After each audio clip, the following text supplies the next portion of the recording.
ओम शांति।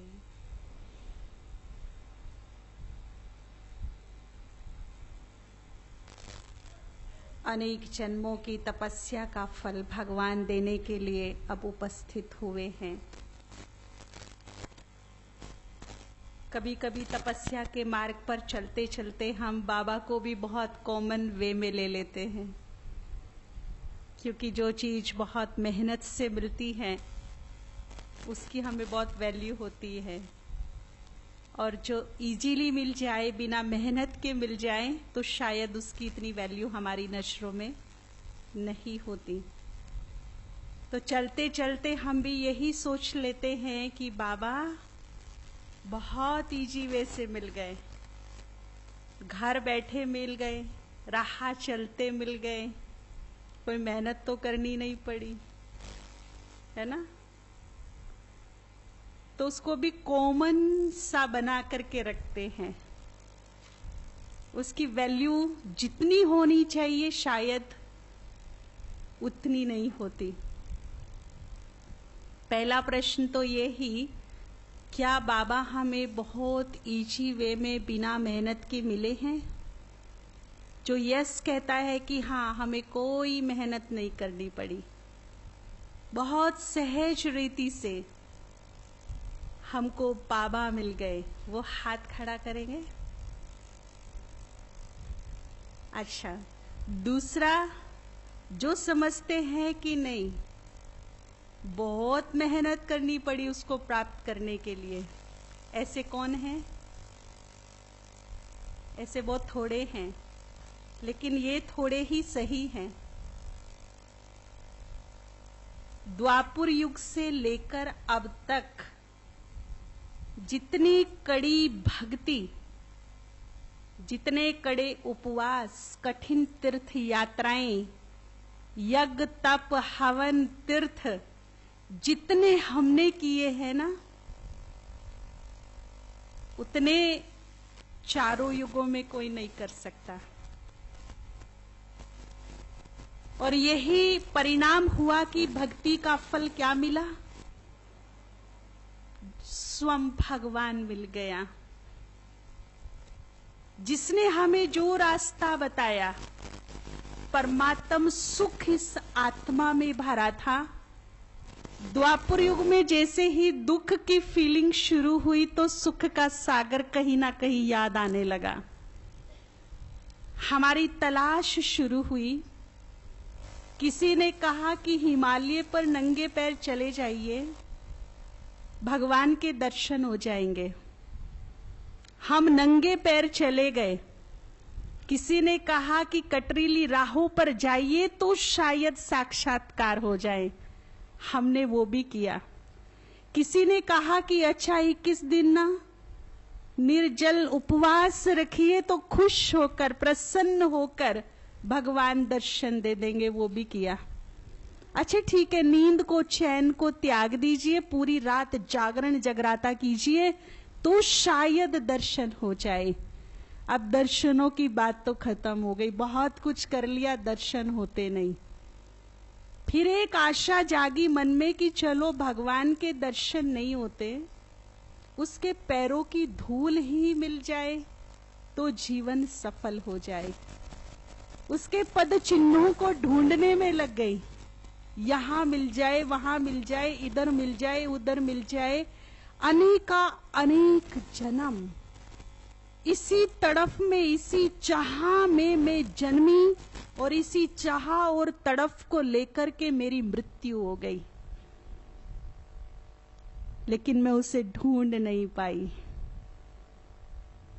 ढूंढ सकता है उसको कोई?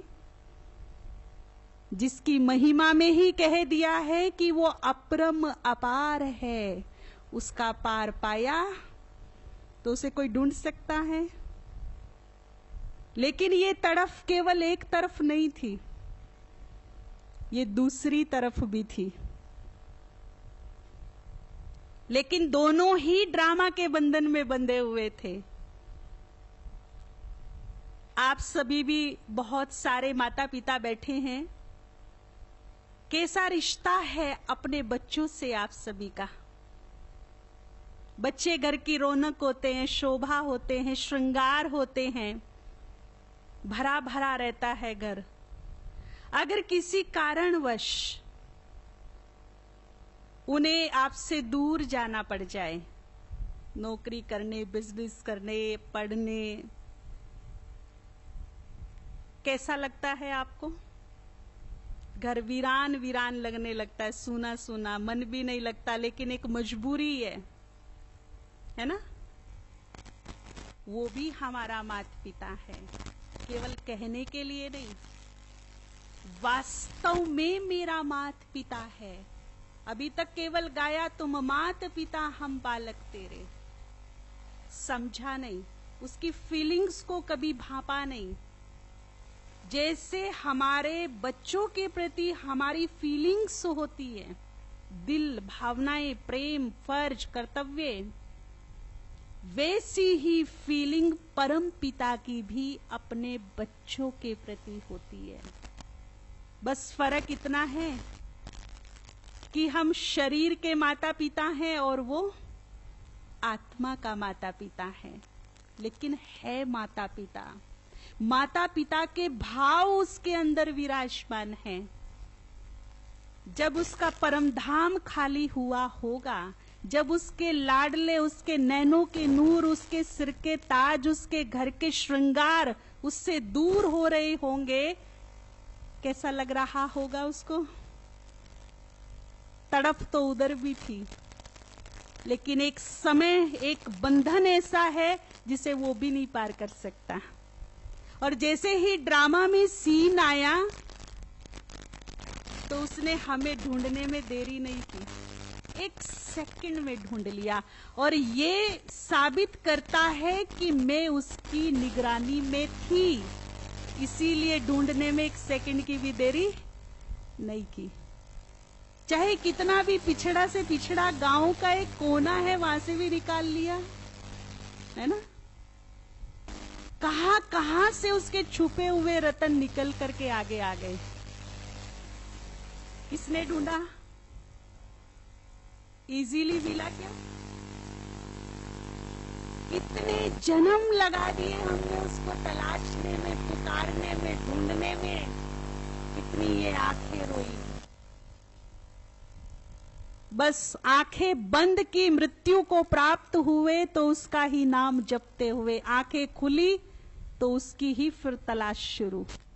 दीवानों की तरह ढूंढ रहे थे हम उसे, इजीली नहीं मिला है वो हमको, बहुत मेहनत की है, भक्ति की चरम सीमा पार की है हम सभी ने, जिसका फल भगवान ने आकर के सत्य ज्ञान का प्रकाश दिया। ये प्रभु मिलन का समय अब हमारे सामने बहुत थोड़ा है। देखिए, एक टाइम था जब ब्रह्मा कुमारीश के ऊपर लोग बड़े हंसा करते थे, मजाक लेते थे, चुटकियां कसते थे। देखो, ये ब्रह्मा कुमारियां जब भी मुंह खोलती है ना, अशुभ अशुभ बोलती है।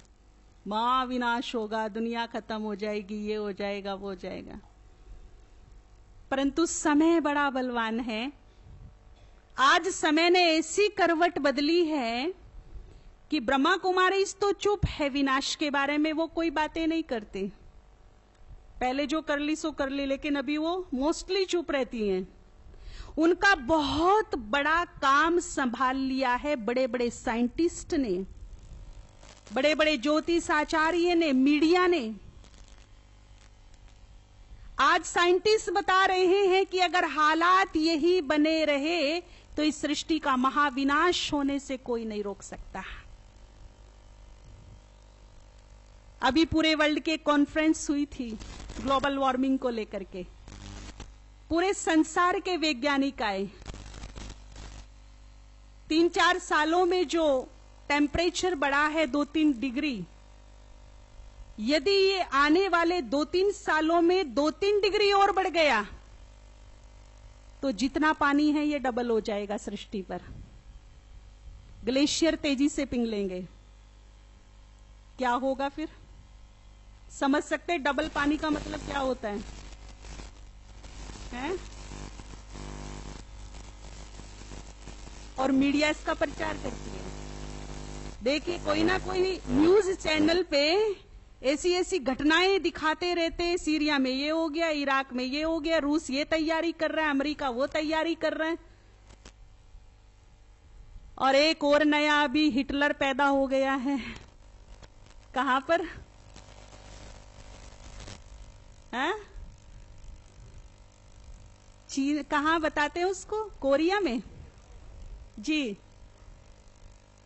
बाबा कहते हैं ना कि वो ना चाहते भी कर रहे हैं, उसका ऐसे ही सिर घूम रहा है कि मैं अपने परमाणु का जरा वो करके देख लूं क्या क्या असर होंगे। ये कहने का मतलब ये है कि आज मीडिया ने, साइंटिस्ट ने ये काम संभाल लिया और ब्रह्मा कुमारी साक्षियों के स्माइल कर रही है, उसकी बहुत बड़ी जिम्मेदारी उन्होंने ले ली है। अब वो दुनिया को बता रही है कि समय कौन सा चल रहा है। युग तो परिवर्तन होगा, 100% होगा। अगर मैंने अभी भी समय को नहीं समझा तो मैं बहुत बड़े अंधेरे में हूं, क्योंकि पाप की आग ऐसी सृष्टि पर लगी है, पाप इतना चरम सीमा पर पहुंच गया है कि ये सृष्टि, ये वसुंधरा अब भार सहने के काबिल नहीं है। पाप की भी कोई तो अति होगी ना, कहीं तो हद होगी, लेकिन यहां तो हदें पार कर दी है। पीछे दशहरा आया, बहुत सुंदर किसी ने मैसेज भेजा, रावण बोल रहा है कि मुझे जलाओ, बड़े शौक से जलाओ, पर मुझे जलाने वाले ये तो बता दो कि तुम में से राम कौन है। मैंने तो केवल सीता को चुरोया था, लेकिन उसकी मर्जी के खिलाफ उसको टच भी नहीं किया था। पर आज के रावण का क्या? आज के रावण तो 5 साल की बच्ची को भी नहीं समझते, तो 90 साल की बुढ़िया को भी उम्र का लिहाज नहीं करते। ऐसे ऐसे रोज शर्मसार कर देने वाले कांड हो रहे हैं कि हम अपने बड़ों के साथ बैठ करके न्यूज चैनल भी नहीं देख पाते हैं। इतने गंदे न्यूज। जब नारी शक्ति का अपमान भरे चौराहे पर होने लगे, तब तब युग परिवर्तन होगा, हुआ है, इतिहास गवाह है।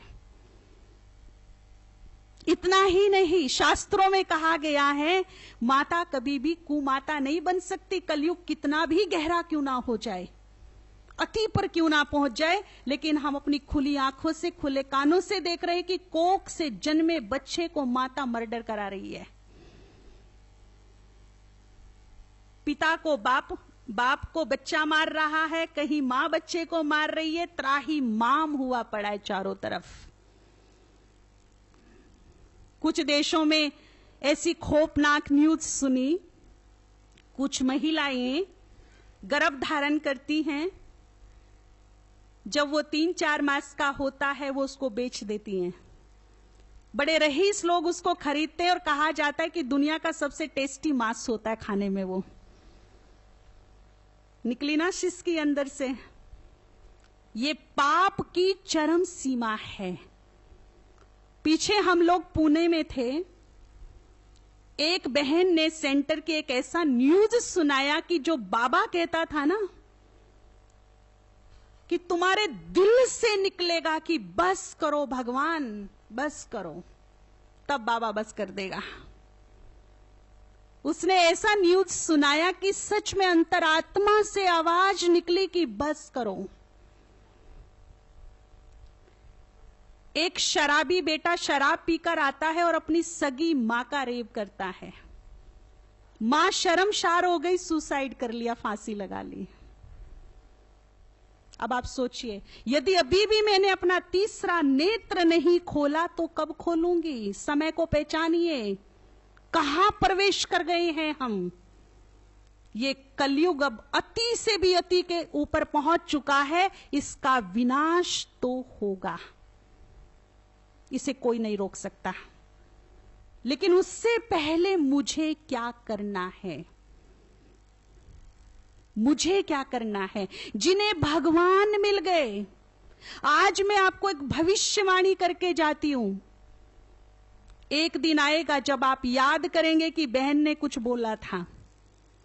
एक दिन आएगा जब आपके दरवाजों पर हजारों लोगों की भीड़ लगेगी, वो केवल आपके नेत्रों को देखने आएंगे। हमें केवल वो आंखें दिखा दो जिन आंखों ने भगवान के दर्शन किए, भगवान के अवतरण को देखा, केवल वो आंखों के दर्शन करा दो। वो केवल इन कानों को देखकर धन्य धन्य हो जाएंगे कि ये कान तो दिखा दो जिन्होंने डायरेक्ट भगवान से गीता ज्ञान सुना। इतनी वैल्यू बढ़ेगी, उसके लिए अपने को तैयार करना है मुझे। आपके दरवाजे पर एक प्यासे की तरह व्यक्ति आकर खड़ा होगा, आपकी एक सेकंड की दृष्टि उन्हें मुक्ति, जीवन मुक्ति प्रदान कर सके, उनके दुख हर सके, उन्हें राहत दे सके, आत्माओं को ऊपर उड़ान भरा सके। अब उसके लिए मुझे तैयार करना है, क्योंकि पता नहीं कब कौन सा पल मेरे सामने ऐसा उपस्थित हो जाए जब बाबा पुनः 5000 साल के लिए बाय बाय बोल दे। अच्छा बच्चे, 5000 वर्ष के बाद पुनः सोचिए वो समय कैसा होगा। और ये पल, ये क्षण अब कभी भी आ सकता है। स्पष्ट शब्दों में बाबा ने बोला था, बाबा के जाने का जब समय आएगा तो उसने सिम्टम बताया क्या होगा। शांति का सागर पूरा ज्ञान देकर धीरे धीरे शांत होने लगेगा। मतलब समझ जाइए कि अब उसके विश्राम का समय आ गया। बहुत कीमती पल मेरे बीच से गुजर रहे हैं। अब हर प्रकार की उलझन को छोड़कर, अपने चित्त को शांत करके, तीसरे नेत्र को खोलकर मैं प्रभु प्यार में खुद को मगन कर दूं, उससे वो सब कुछ ले लूं जिसके लिए मैंने इतने जन्मों तक भक्ति की तलाश की, उसकी अधूरी ना रह जाऊं, भरपूर होकर जाऊं। और जब वो जाए तो मैं बड़े गर्व से कहूं, जैसे घर में कोई बड़ा बुजुर्ग होता है, 80 साल तक उसने इतना कमाया, इतनी मेहनत की, अब बच्चे बड़े हो गए, लायक हो गए, तो उन बच्चों का फर्ज बनता है कि उनको बोले कि आपने अपनी जिम्मेदारी बाखूबी निभा दी, अब आप बैठे रहिए, अपना आशीर्वाद बनाए रखिए, हमें दुआएं दीजिए, आगे की जिम्मेदारी हम पूरी करेंगे। कौन है ऐसा जो बाबा को ऐसे बोल सकता है? हैं? बाबा आपने बहुत कर लिया, अब केवल आप हमें आशीर्वाद दीजिए, दुआएं दीजिए, बचा हुआ कार्य आपके लायक बच्चे करेंगे। बोल सकते हम बाबा को ऐसा बेफिक्र होकर के बोल दें? हैं? तो उसके लिए तैयार करना पड़ेगा ना अपने को। तैयार कैसे करना पड़ेगा? प्रभु प्रेम में मगन होने का वक्त है, उसे बांधने का समय है। ये समय दोबारा नहीं मिलेगा, चारों युगों तक नहीं मिलेगा। बहुत ही कीमती अनमोल क्षण मेरे बीच से गुजर रहे हैं। वो लोग बहुत ही बुद्धिमान होते हैं, बहुत भाग्यशाली होते हैं, जिनके पास दो चीज इकट्ठी रहती है, और वो है समय और समझ।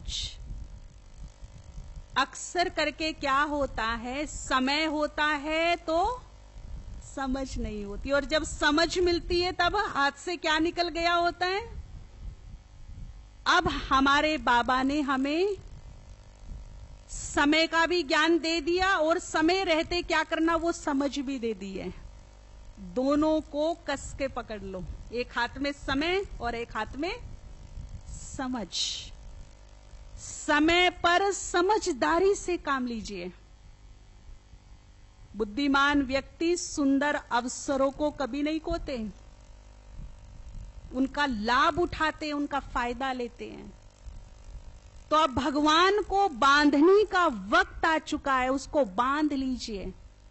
इस कदर बांध लीजिए कि 84 जन्मों में जब जब मुझे उसकी आवश्यकता पड़े, वो नंगे पैर दौड़कर भागा चला आए मेरी मदद के लिए।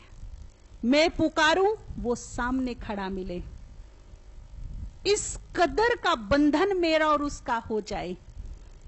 और ये बांधने का जो समय है वो अभी ही है, फिर नहीं मिलेगा। कैसे बांधेंगे हम बाबा को? कोई रस्सी बनी है उसको बांधने के लिए? देखिए, श्री कृष्ण को बांधने यशोदा मैया चली थी। रोज रोज उलाने लेकर के आता है, आज तो तुझे ओखली से बांध दूंगी, मैं घर से बाहर नहीं जाने दूंगी। ये रूप देखकर श्री कृष्ण डर गए। मैया का तो पहली बार ऐसा रूप देखा, बड़ी क्रोधित है, आज तो सच में बांध देगी मुझे। दाऊ भैया से बोल रही है, आज तो भाऊ मुझे मैया से डर लग रहा है। ऊपर नारद मुनि भी ये बात सुन रहे होते हैं। नारद देवताओं के बहुत ही बढ़िया एक्टिव रिपोर्टर हैं, इधर से उधर तीनों लोगों की बातें करते रहते हैं। जब उन्होंने देखा कि कृष्ण डर रही हैं, भयभीत हो गए हैं, तो वो आश्चर्य में पड़ गए। वो नारायण नारायण करते हुए विष्णु के पास पहुंचे और कहा, हे सृष्टि के पालन करता, आप और भय, ये कैसे संभव है? क्योंकि विष्णु का ही बाल रूप कृष्ण है। तो विष्णु कहते हैं, नारद कहते हैं कि भयभीत तो हो, वो भी एक साधारण सी नारी से भयभीत हो। तो विष्णु कहते हैं कि जो मेरी मां है ना, वो साधारण नहीं हो सकती। मेरी मां और साधारण, ये कैसे संभव है? मेरी मां साधारण नहीं हो सकती। और अब मैं विष्णु नहीं, उसका पुत्र बनकर उसके साथ रिश्ता निभा रहा हूं। विष्णुपना छोड़ दिया मैंने, अब केवल मैं उसका पुत्र हूं। और पुत्र यदि गलती करे तो माता पिता से डरना तो स्वाभाविक सी बात है। सेम उदाहरण यही का है। अब भगवान अपना भगवानपना छोड़कर अपनी सारी शक्तियां परमधाम में ही छोड़कर मेरे बीच में मेरे जैसा बनकर उपस्थित हुआ है, रिश्ता निभाने के लिए, प्रीत की रीत निभाने के लिए। देखिए उसका कितना प्यार होगा जिसने मेरे लिए अपना धाम छोड़ा, अपनी शक्ति छोड़ दी, अपना स्वरूप छोड़कर मेरे ही जैसा बनकर मेरे बीच में उपस्थित हुआ। कल्पना कर सकते हो कितना प्यार करता है वो मुझसे, आपसे? कर सकते हो? आप छोड़ के देखो अपना धाम किसी के लिए। उसने छोड़ा। वो अब भगवान नहीं, भगवान है वो दुनिया के लिए, मेरे लिए वो मेरा बाबा है बस। इसीलिए वो कहता है, भगवानपना छोड़कर तेरे बीच में तेरे जैसा बनकर मैं उपस्थित हूं, बांध ले मुझे। ये बांधने का समय दोबारा नहीं मिलेगा। अब यशोदा मैया बड़ी बड़ी सोने चांदी की चमकीली महंगी डोरियां लेकर के आती है, कृष्ण को बांधने की कोशिश कर रही है, पर हर बड़ी रस्सी छोटी पड़ गई। वो छोटा सा बच्चा बंधने का नाम नहीं ले रहा। रेशम की नरम नरम रस्सी लेकर आती है, बांधने की इधर से उधर से यहां से वहां से, हर प्रयास फेल हो गया। सामर्थ्य हार मान गई, थक गई। अब कहती है, लल्ला तू बंध जा, बांधना मुझे जरूर है, अब तू ही बता तू कैसे बंधेगा। मेरे सारे प्रयास फेल हो गए, अब तू बता तू कैसे बंधेगा। श्री कृष्ण मुस्कुरा करके कहते, मैया तू सच में मुझे बांधना चाहती है? हाँ ठीक है। अपने दिल में प्यार पैदा कर। ये शक्ति, ये रोब, ये रोष, ये क्रोध, इन्हें थोड़ा साइड कर दे। दिल में थोड़ा प्यार पैदा कर, होठों पे मुस्कुराहट ला। तेरे आंचल से बंध जाऊंगा, रस्सियों की जरूरत ही नहीं है, तेरे आंचल से बंध जाऊंगा मैं। लेकिन कैसे बंधूंगा? है प्यार पैदा कर। मेरे को बांधने का मात्र एक ही तरीका है, वो है दिल का सच्चा प्यार। बड़ी वंडरफुल घटना हो रही है सृष्टि पर कि इस सृष्टि का पालक, पालन करता जिसको कहा जाता है, जो पूरी सृष्टि को पाल रहा है, वो खुद भूखा है। कभी सुना? एक भाई रोज 500 लोगों को भोजन कराता और खुद भूखा रहता हो? कभी सुना ऐसा? जो सारी सृष्टि का पालन करता है वो खुद भूखा है। किसका भूखा है? भगवान। भावनाओं का। और भाड़ा किसका देता है भगवान जी? किसका भाड़ा देता है भगवान? सोने चांदी का, रुपये पैसे का, पद पोजीशन का, रुतबे का? किसका भाड़ा देता है? भावनाओं का भाड़ा देता है हमेशा भगवान। अगर उसको कोई रस्सी बांध सकती है तो वो है मेरे दिल की निस्वार्थ भावनाएं, निस्वार्थ प्रेम। दूसरा कोई उपाय उसको बांधने का नहीं है। अब देख लो, आपके पास ये रस्सी हो तो बांध लो। बंधने को वो तैयार है, स्वेच्छा से बंधने आया है, युगों युगों के लिए बंधने आया है। अब ये रस्सियां खुद को तैयार करनी पड़ेंगी। बाबा ने बहुत सुंदर बात कही, भरी सभा में वचन दिया अपने बच्चों को, प्रॉमिस किया, एक कमिटमेंट किया कि बच्चों, अगर तुम्हारे ऊपर कभी कोई विघ्न आ जाए, समस्या आ जाए, परिस्थिति आ जाए, आपको लगने लगे कि मेरी शक्ति फेल हो गई, सामर्थ्य खत्म हो गई, विवशता महसूस करने लगो, उस वक्त तुम घबराना नहीं, क्योंकि मैं बैठा हूं। उस वक्त दिल से कह देना, मेरे बाबा, मेरे साथी, आ जाओ मेरी आगे, नहीं पता आगे क्या बोला है, मेरी मदद करो। देखिए, फिर बाबा ने भरी सभा में वचन दिया कि मेरे बच्चे बुलाएं, मैं ना आऊं, ये हो नहीं सकता। बाबा बंधा हुआ है अपने बच्चों की मदद करने के लिए। करता है या नहीं? शिकायतें तो बहुत है, सुनता नहीं है, लेकिन कंडीशन रख दी है। शब्दों पर गौर कीजिएगा वापस। मदद करेगा, बुलाने पर दौड़ा भागा चला आएगा, लेकिन शब्दों पे पुनः गौर कीजिए। कंडीशन क्या है? बाबा ने क्या कहा कि जब विवशता आ जाए, मजबूरी आ जाए, परेशानी आ जाए, उस वक्त कहां से बोलना? मतलब से बोलना, दिमाग से बोलना, स्वार्थ से बोलना, ऐसा तो बाबा ने नहीं बोला ना। क्या बोला? दिमाग यूज करना कि दिल यूज करना? उस वक्त दिल से बोलना। क्या बोलना? बस इस मेरे को अंडरलाइन करना। बाबा ने खाली ये नहीं कहा कि बाबा बोलना, बाबा से पहले क्या शब्द जोड़ दिया? ये उसकी कंडीशन है। एक तो दिल से जुड़ो मेरे से, और दूसरा मेरापन रखो मेरे से। पराये मदद नहीं करते। मदद कौन करता है? मेरापन बढ़ाते चलो उससे। क्या मैंने बाबा को मेरों की लिस्ट में शामिल किया है? कहती तो बहुत हूं, क्योंकि ब्राह्मण परिवार की एक रीति रस्म है, सभी बोलते हैं यहाँ मेरा बाबा, तो सबको देख देख के मैंने भी क्या कर दिया? मैंने भी बोलना शुरू कर दिया मेरा बाबा। लेकिन वो मेरेपन की फीलिंग मेरे हृदय के अंदर है या नहीं? जो मेरे अपने, जिन्हें मैं मेरे कहती हूं, जो उनके प्रति फीलिंग्स है, प्यार है, वही फीलिंग्स, वही प्यार, वही फर्ज भगवान के प्रति है, तो वो मेरा है, तो मैं दिल से जुड़ी हूं। नहीं तो केवल मात्र मैंने उसकी इंफॉर्मेशन ली है, दिमाग से जुड़ी हूं। रिश्ता दिमाग से नहीं, रिश्ता कहां से जुड़ता है?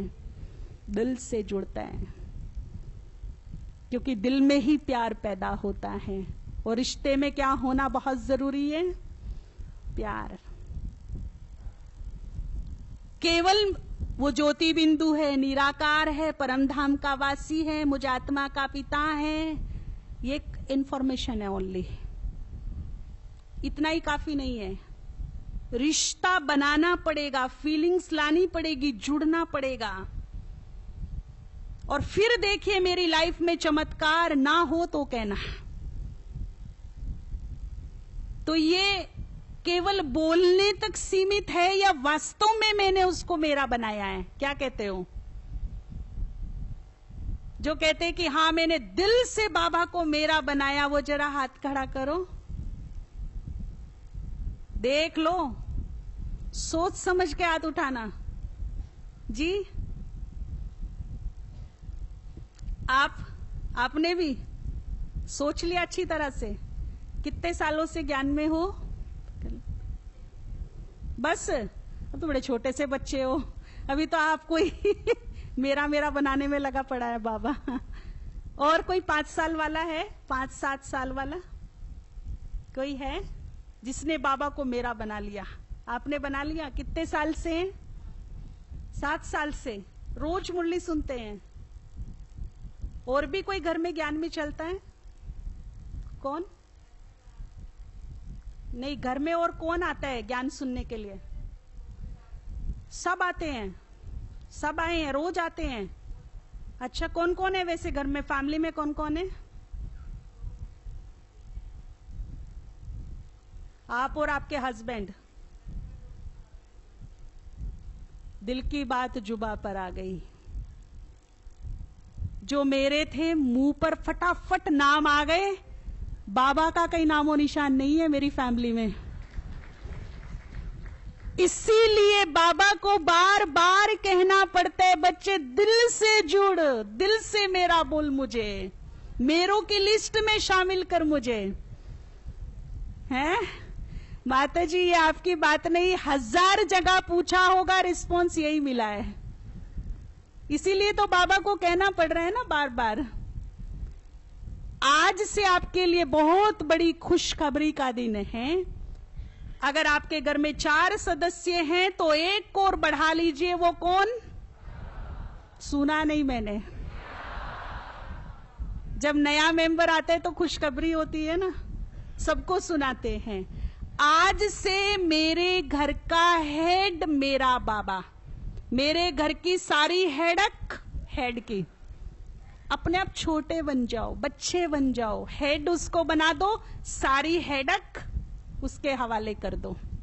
क्योंकि जो घर के हेड होते हैं, हेडक उसी ही होती है ना, बच्चों को तो होती नहीं, वो तो खाते पीते मस्त रहते हैं, बड़े हेडक लेते हैं। तो घर का हेड कौन आज से? ये नहीं कि उसको हेड बना करके कोने में बिठा दो, अपने आप खा पी लिया तीनों टाइम और उसकी तरफ देखा भी नहीं है। मेरा मतलब मेरा। आज से कोई भी आपसे पूछे, चाहे वो लौकिक वाला है या अलौकिक वाला, आपके घर में कौन कौन है, बड़े गर्व से कहना सबसे पहले मेरा बाबा और फिर बाबा की ये फैमिली। माता जी, फैमिली कहां से लाई आप? किसकी फैमिली है? किसने दी आपको? हैं? तो सबसे पहले कौन और फिर फैमिली किसकी है? इस मेरे मेरे को क्या कर दो, तेरे में बदलते चलो। हाँ जी, बिल्कुल बिल्कुल, ठीक है। नहीं नहीं, कोई बात नहीं, ये तो सब भी बोलते हैं, आपसे नहीं किसी और से पूछती, वो भी यही बताते हैं। तो अभी बहुत ही पावरफुल योग करेंगे। सर पर बाबा का हाथ फील करेंगे, पुनः उसके तेजस्वी प्रकाश को खुद में रिसीव करेंगे, उसके सुंदर स्पर्श को बहुत ही दिल की गहराइयों से महसूस करेंगे।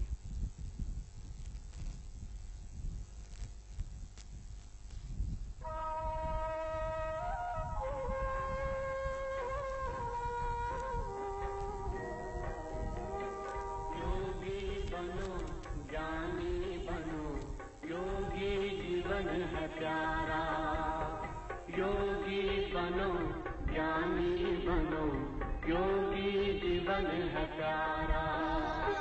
काम क्रोध मद लोभ मोह वश आज है सब मोहताज।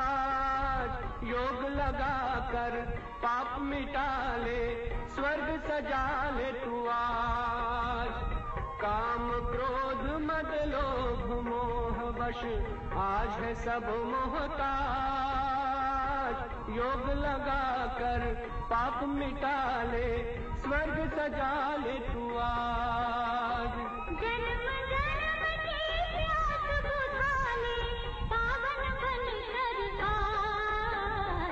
योगी बनो ज्ञानी बनो, योगी जीवन है प्यारा।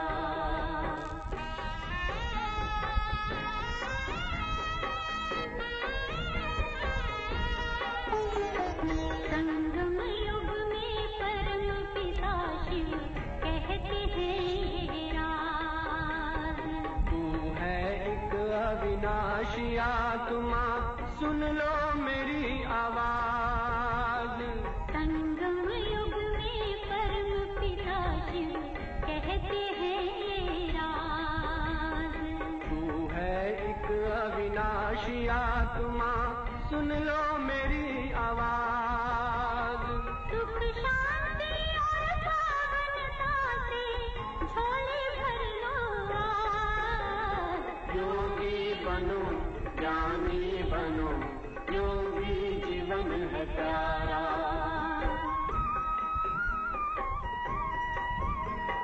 परम धाम से आए हैं शिव ब्रह्मा तन आधार। मुक्ति और जीवन मुक्ति का जन्म सिद्ध अधिकार। परम धाम से आए हैं शिव ब्रह्मा तन आधार। मुक्ति और जीवन मुक्ति का जन्म सिद्ध अधिकार। चल ओम शांति। तो ये 2 कंडीशन हम फॉलो करें और बाबा अपना प्रॉमिस 100% निभाएगा, क्योंकि उसने भरी सभा में डंके की चोट पर प्रॉमिस किया है। इस सभा में जितने भी भाई बहन बैठे हैं सभी मोस्टली अपने वचन की लाज रखते हो कि नहीं, या प्रॉमिस दे करके तोड़ देते हो? हमारा पूरा प्रयास रहता है कि जो मैंने प्रॉमिस किसी को किया है वो मैं पूरा करूं। भगवान तोड़ेगा वचन? वो जुबान दे करके पलट जाएगा क्या? नहीं ना, नहीं। वो अपने प्रॉमिस को 100% पूरा करेगा। तो मेरा कौन? वैसे देखिए हम बहुत बड़ी गलत फहमी में जीते हैं, जिसे हम मेरा मेरा मेरा मेरा समझते रहते हैं ना, वो केवल एक भ्रम है। किसी से मेरा रिश्ता 50 साल का है, किसी से 70 साल का, किसी से कितना, पता नहीं कब कौन कहां मेरा हाथ साथ छोड़कर चल दे। कोई श्योरिटी है क्या? और जिन्हें मैं मेरा कहती हूं वो कितने मेरे हैं? पीछे हम लोगों का जाना इंदौर में हुआ। इंदौर जोन का, सारे जोन का भट्टी था वहां पर। एक माता जो बुजुर्ग थी वो बाई जी को मिलने के लिए आई। इतनी रो रही थी, उसके चोटों के निशान चेहरे पर दिख रहे थे। बाई जी को अपनी क्लास के लिए जाना था, तो मुझे बोला आप इस माता को थोड़ा सांत्वना दीजिए, संभालो, सुनो इसकी क्या हुआ। तो मैंने पूछा माता जी क्या हुआ? अभी जनवरी की बात है। माता ने कहा कि मेरा 4 साल का बच्चा था जब उसका पिता गुजर गया। किसी ने मुझे साथ नहीं दिया। मैंने मेहनत मजदूरी करके अपने बच्चे को बड़ा किया, पढ़ाया लिखाया, लायक बनाया और उसे एक दुकान भी खोल करके दे दी। 20-22 साल का हुआ तो पता चला कि उसकी दोनों किडनी खराब हो गई। माता ने अपना एक गुर्दा निकाल करके उसे दे दिया। अब उसने लव मैरिज कर ली है, बहु फ्रीडम फाइटर है, लड़े तो भी काम चल जाए। माता थोड़ा थोड़ा सेंटर पर आना शुरू किया है। उसने प्याज खाना बंद कर दिया तो उसकी सब्जी में चोरी से प्याज डाल देती है। माता ने अपना चूल्हा अपने कमरे में रख लिया उठा करके, मैं इधर ही बना लूंगी, तुम लोग अपना बनाओ, जैसा खाना खाओ, मुझे माफ करो। ये बात उसको अच्छी नहीं लगी तो बेटे से उसके चूल्हे वूल्हे बर्तन सब बाहर फिकवा दिए, और इतना ही नहीं उसको मारा भी दोनों ने मिलकर के। और ये कहानी रोज उसके साथ होने लगी। हाथ पांव से जो भी सामने आए उस माता को मारते हैं दोनों मिलकर के। कैसा बेटा है वो, कैसी मां है वो, सोचिए। अकेले जन्म तो दिया, जीवन भी दिया, मरने लगा तो अपने शरीर का अंग भी दिया। मेरा बेटा है। और बेटा क्या कर रहा है, क्या कर रहा है बेटा? इन्हें मैं मेरा कहती हूं। इन मेरों के लिए मेरे प्राण तक हाजिर है। सब कुछ सर्वस्व सुहा कर दूं इन मेरों के लिए। अगर इतना मैं इन मेरों के लिए कर सकती हूं तो इतना सा भगवान के लिए नहीं कर सकती क्या? एक बूढ़ा रोते हुए सड़क पे जा रहा था, यंग बेटा पीछे पीछे आ रहा था वृद्धाश्रम छोड़ने के लिए। वृद्धाश्रम में पहुंचा तो उसका ओनर बाहर निकल के आया और वो उस बूढ़े को देख करके हंसने लगा। आखिर आ ही गया तू यहां पर। उसने कहा मैं तुझे अंदर बाद में लेके जाऊं, पहले तेरे बेटे से मिल लूं एक बार। बेटे को साइड में लेकर गया और कहा कि ये जो तुम वृद्धाश्रम देख रहे हो ना, यहाँ एक दिन कूड़ा करकट पड़ा रहता था, कीचड़ पड़ा रहता था, और इस कूड़े करकट में एक मैले कुचले कपड़े में लिपटा हुआ तुम यहाँ पड़ा था एक दिन। कुत्ते तुम्हें चारों तरफ से खींच रहे थे, और जिसे तुम वृद्धाश्रम में छोड़ने के लिए आए हो ना, ये भला मानस तुम्हें यहां से उठाकर अपनी गोद में लेकर अपने घर गया। इसने शादी तक नहीं की तेरे लिए, और तू क्या कर रहा है? तुझे इसने नाम दिया, घर दिया, शोहरत दी, वारिस बनाया, और तूने क्या किया?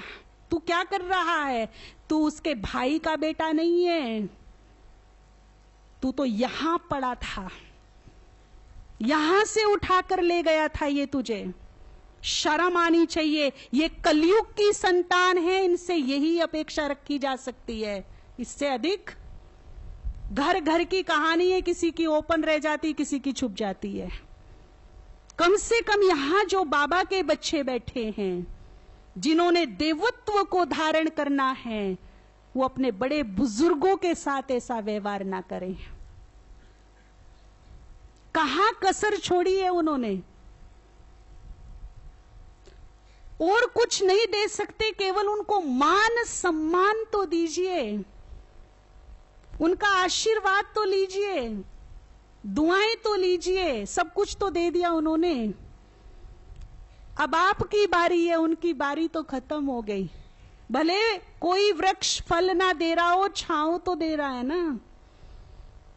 अपने बड़ों का सम्मान जरूर कीजिए, नहीं तो जो आप अपने बड़ों के साथ कर रही हैं, आज से ही तैयार हो जाइए, कल आपके साथ भी सेम वैसा ही होगा।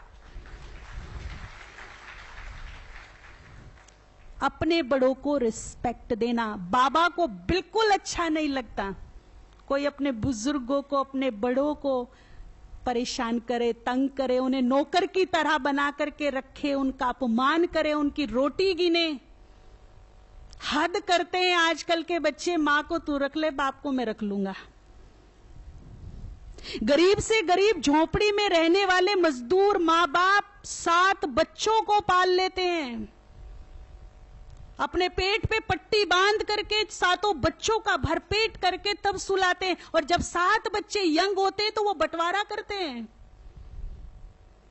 धिक्कार है ऐसी संतान पर। कम से कम जो बाबा के बच्चे हैं, जो देवत्व को प्राप्त करने जा रही हैं, देवता बनने जा रहे हैं, उन्हें एक ऐसी मिसाल कायम करनी चाहिए कि बुजुर्गों का सम्मान क्या होता है, हमारे घर में चल के देखो। इतना तो कर सकते हैं ना। ये भी बाबा का नाम रोशन करने वाली बात है, या नहीं हो सकता? या बोझ लगते हैं बूढ़े? जी, बोझ लगते हैं क्या? नहीं, बहुत बड़े आशीर्वाद का कारण बनते हैं, दुआओं का कारण बनते हैं। सबसे बड़ी दौलत ही तो दुआएं हैं। तो मैं कह रही थी, मेरा कौन? जब तक ये शरीर है तब तक मेरा मेरा है। जिस दिन ये शरीर छूट जाएगा, जल्दी करो भाई, सूर्यास्त से पहले लेके चलो, ले जाओ। ये मेरापन है। किसी का 50 साल का रिश्ता है, किसी का 10 साल, किसी का 15 साल। शरीर खत्म होते ही मेरापन खत्म। The end. कौन किसका? तुम्हारा रास्ता शमशान की तरफ अगर दिख भी गया तो भूत भूत कह के भाग जाएगा। ये भ्रम है केवल एक। अगर इस संसार में तीनों लोकों में कोई मेरा है जो मैं स्टैम्प पेपर पे लिख के बता दूं कि ये मेरा है, तो वो केवल ऊपर वाला है, जिसे मैं मेरा कह सकती हूं। ऐसे भले ही मैंने कितने भी शरीर लिए हों, छोड़े हों, लेकिन इसका मेरा रिश्ता कभी नहीं टूटा। शरीरों से उसका कोई लेना देना नहीं। 500 साल पहले जब मुझ पर मुसीबत आई थी, मैंने उसे पुकारा था, वो मेरे सामने खड़ा था। वो आज भी मेरे साथ है, वो कल भी मेरे साथ होगा। कौन मेरा है बताइए? किसे मैं मेरा कह सकती हूं? है ना वो ऊपर वाला मेरा। कितने भी जन्म ले लीजिए, उसका मेरा रिश्ता आज भी है, कल भी था, आने वाले कल भी होगा। इस रिश्ते को कोई नहीं तोड़ सकता, क्योंकि वो भी अविनाशी है, मैं भी अविनाशी हूं। रिश्ता भी क्या है? युगों युगों के साथी है। ये साथ कभी नहीं